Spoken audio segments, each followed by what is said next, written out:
சங்கீதம் 111. அல்லேலூயா. செம்மையானவர்களுடைய சங்கத்திலும் சபையிலும் கர்த்தரை முழு இருதயத்தோடும் துதிப்பேன்.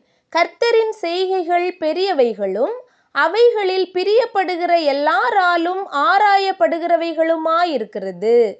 அவருடைய செயல் மகிமையும் மகத்துவமும் உள்ளது. அவருடைய நீதி என்றென்றைக்கும் நிற்கும். அவர் தம்முடைய அதிசயமான செய்கைகளை நினைவு கூறும்படி செய்தார். கர்த்தர் இரக்கமும் மன உருக்கமும் உள்ளவர். தமக்கு பயந்தவர்களுக்கு ஆகாரம் கொடுத்தார். தமது உடன்படிக்கையை என்றென்றைக்கும் நினைப்பார். ஜாதிகளின் சுதந்திரத்தை தமது ஜனங்களுக்கு கொடுத்ததினால் தமது கிரியைகளின் பெலத்தை அவர்களுக்கு தெரியப்படுத்தினார். அவருடைய கரத்தின் கிரியைகள் சத்தியமும் நியாயமுமானவைகள். அவருடைய கட்டளைகளெல்லாம் உண்மையானவைகள். அவைகள் என்றென்றைக்கும் உள்ள சதா காலங்களுக்கும் உறுதியானவைகள்.